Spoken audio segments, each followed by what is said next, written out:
on, let's go, boy.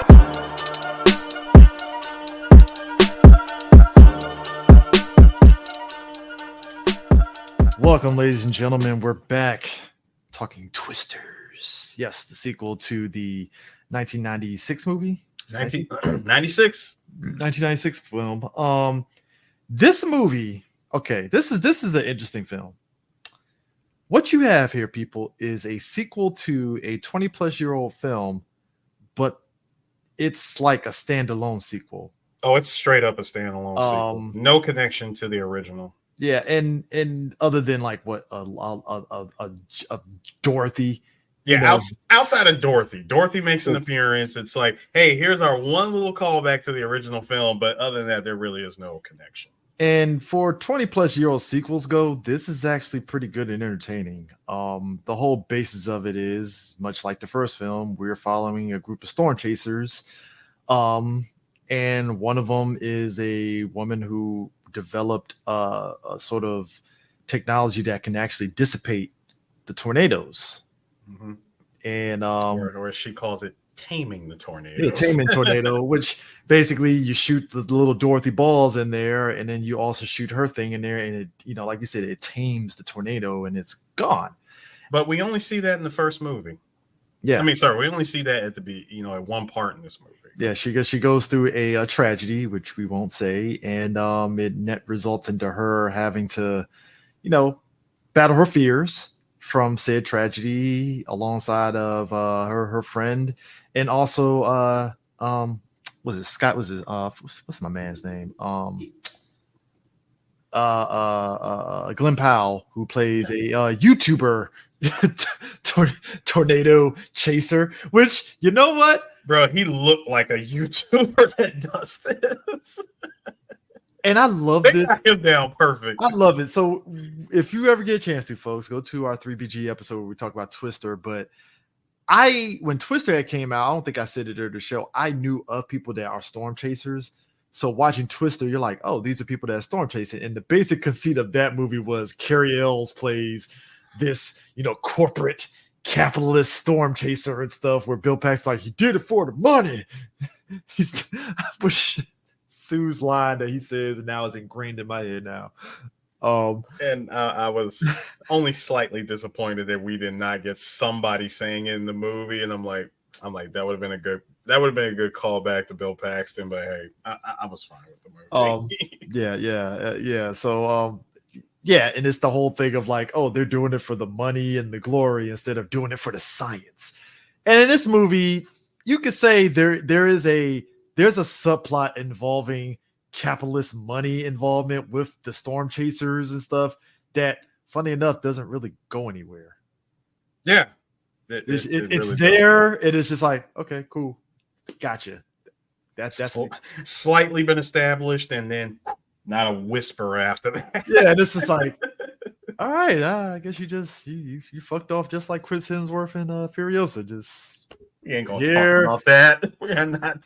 Oh shit, it's back. We ain't gonna talk about that. Hey, look, I love that, but you're right. When we did that review, I was like, Sue got a point. I didn't even really think about that till he said that. He just fucked right off. It was just like, all right, cool. I guess. But nah, it's that subplot. But the whole subplot is just like the first Twister. Somebody has to conquer their fears because of a tragedy. And I gotta say, number one, I did enjoy all the actors in this film. The storm chasers that's doing it. That the YouTuber storm chaser team, which I dug. I like that. Yeah. We had our pseudo Jack Black guy in the group. We did. I ain't lying. No, you were correct. I'm like, yeah, he was the Jack Black of this movie.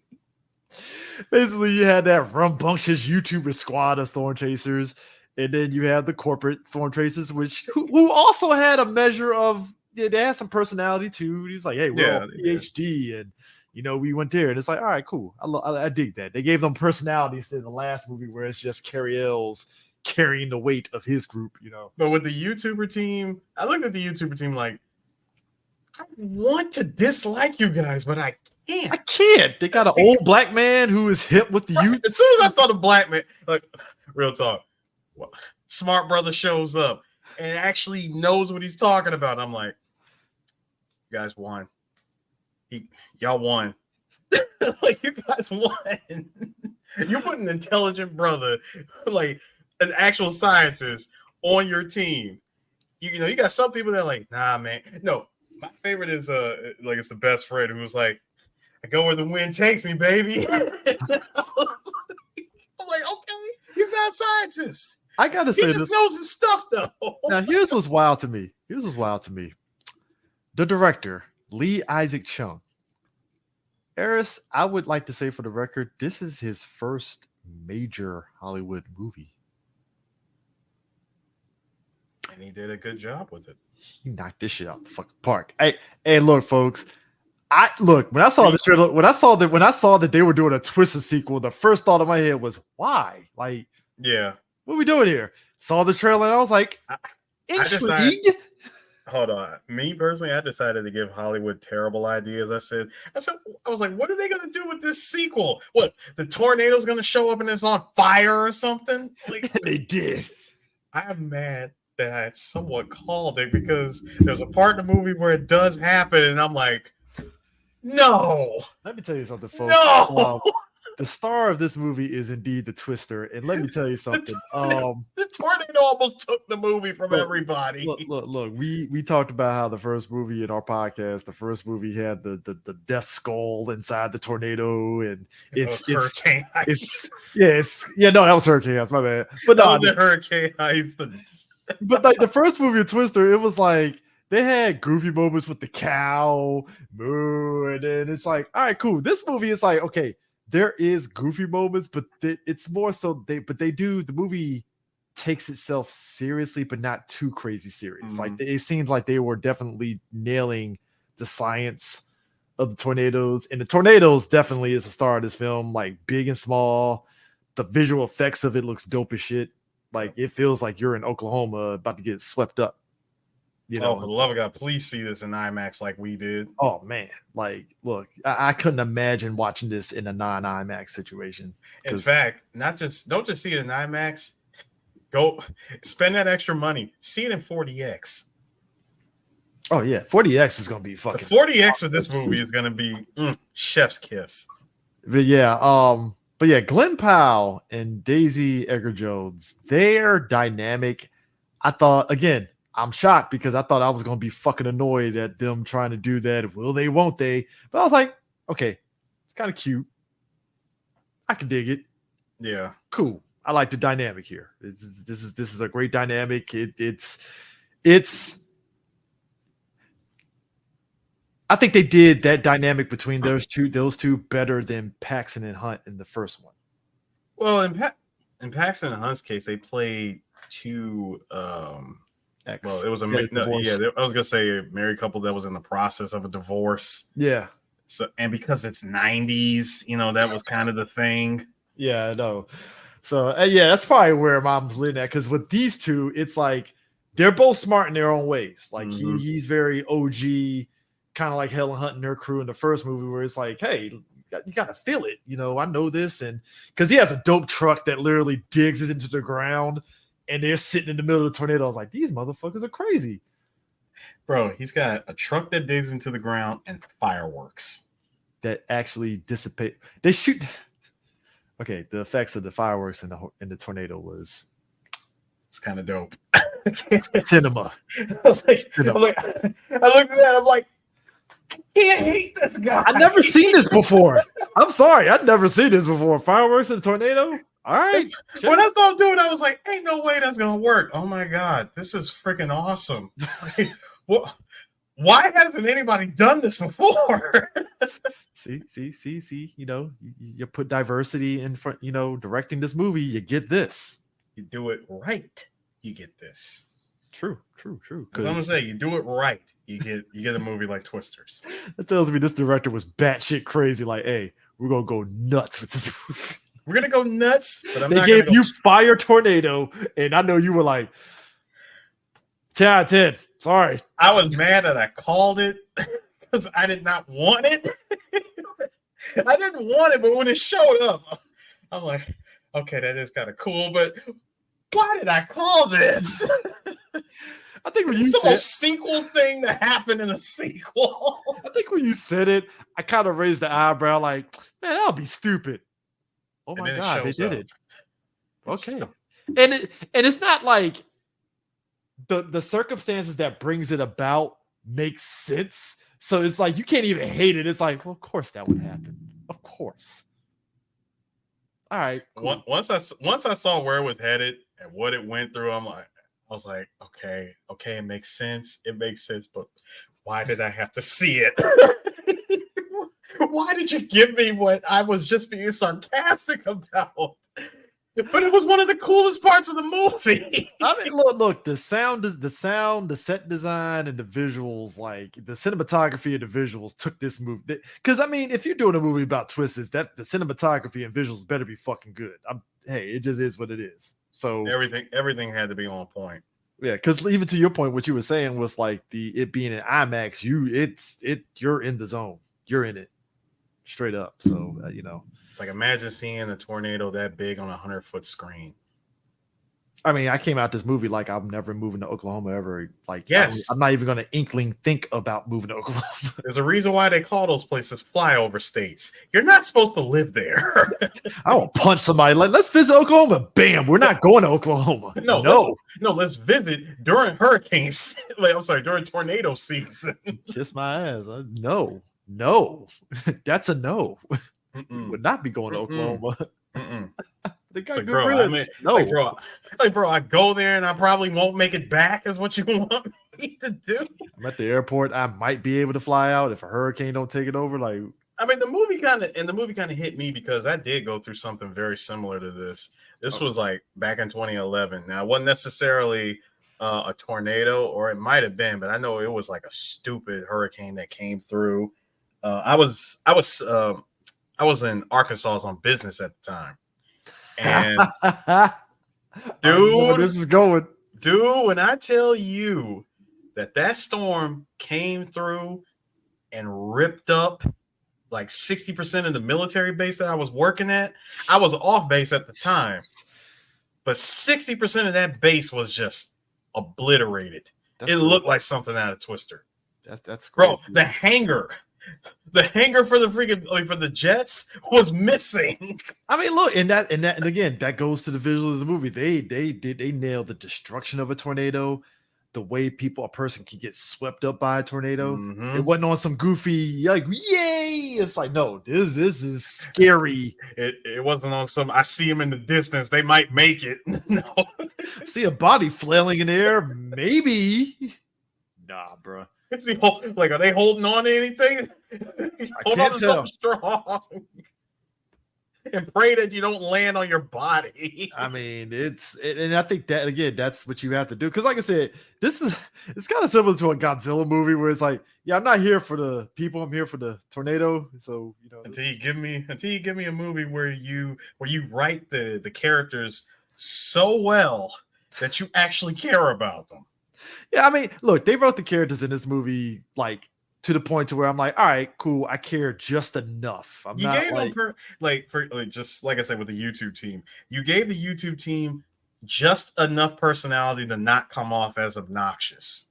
Yeah, I mean, like I said, even Anthony Ramos and his team of the corporate guys, they gave, like you said, enough personality to where you're like, oh, okay, cool, yeah, got you. Nothing more, nothing less. Like, only thing you heard about them was, oh, they all got PhDs, but they don't spend the next 20 to 30 minutes putting it on display of displaying just how smart they really are and how much they know their stuff.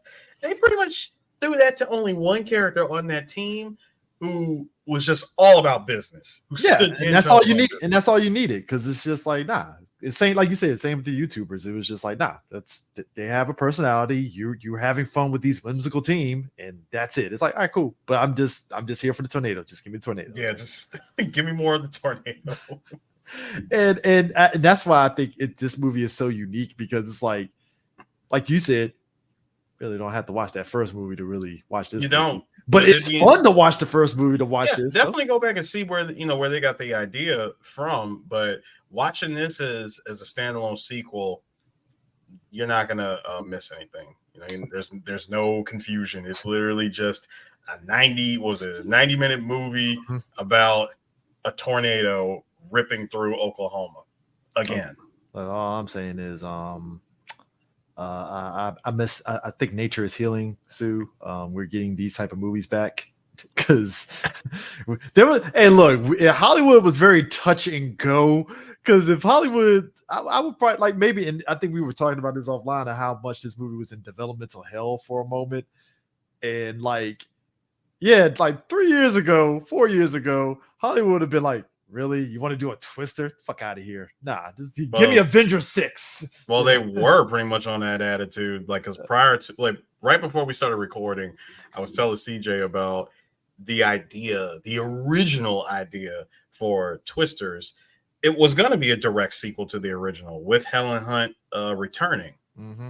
Then they shot down the idea, which, and get ready for this, because this sounds like it's going to be a completely unbelievable thing that even Hollywood would say no. And Hollywood usually says yes to a lot of stupid ideas. Oh, trust me. But 3BG has tackled some of these stupid We have tackled a lot of ideas that got greenlit, and we question why. Why did you burn so much money on something so terrible? But the idea for this is 2020. In the middle of lockdown, Helen Hunt was going to write with two other writers. Two other people were going to produce it. She was also going to direct it. What we would have got for Twisters 2024 would be an all black and brown cast of storm chasers. Which, okay, I'm fine with, because again, going to Hollywood. The studio shot it down and said no. And Helen Hunt said, and I kind of agree with her. She said, you know what? This was pretty much right there when everything in the media was all about diversity, equity, and inclusion. Like, but here's my thing. But you shoot down this idea. Which is wild ironic, because Anthony Ramos, his Storm Chaser team, pretty much is just brown and black people. That's just one team. Oh, no, I'm the entire cast. Oh, I know that. But somebody in Hollywood got cute and was like, you know what? Let's just make this other Storm Chaser team over here the Rainbow Coalition team. Right. Not to mention, plus I'm willing to believe that if Bill Paxton was still with us, if he was still here, he would have been down for this. Not only would he have been down for this, but the other ideas that they have for the sequel, number one, they probably would have got him back for the movie along with Helen Hunt. Mm-hmm. And of course, it's because it's been years, they wouldn't necessarily be like super involved in the movie. They would just make their cameo appearances, and that would have been that. Yeah, which. Yeah, like I said, there was a moment, because I mean, this isn't really a spoiler, but the character that you might think could be with Bill Paxton and Helen Hunt's kid turns out no, and I was like, not at all. Okay, cool, thank you, appreciate that greatly, because it would have been very tempting for somebody to be like, well, what if we made her the daughter of Helen Hunt and Bill Paxton, and both characters died for whatever dumb reason or whatever.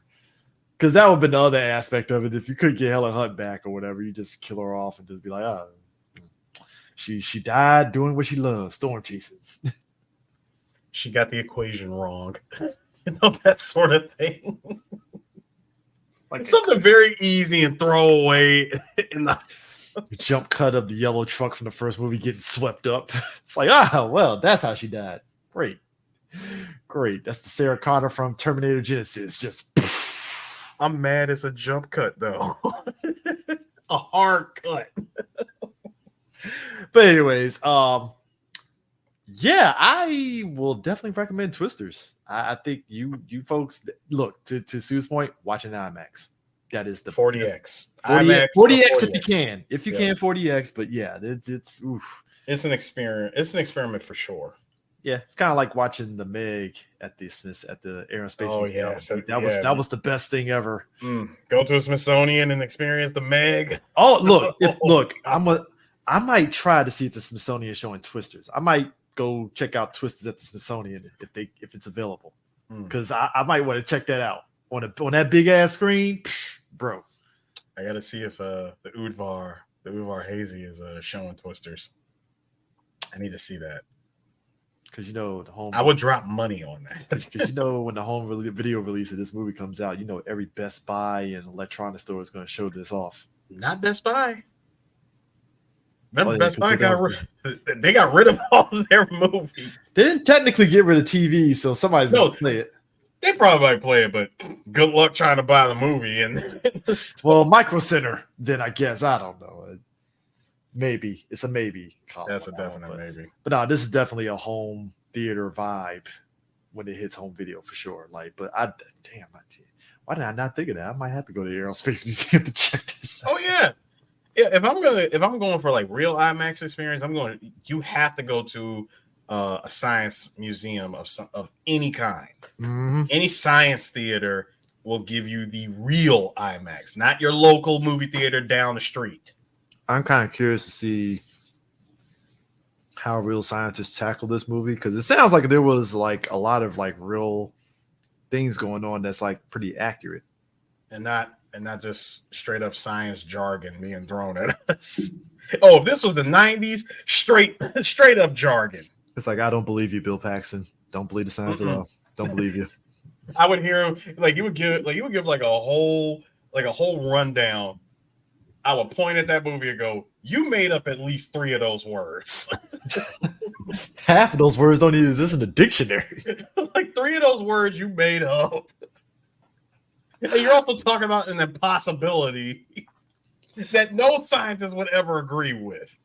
Yeah. But anyways, that is it for our Twisters review. Man, we really on a roll. But anyways, folks, we will be back. Peace out.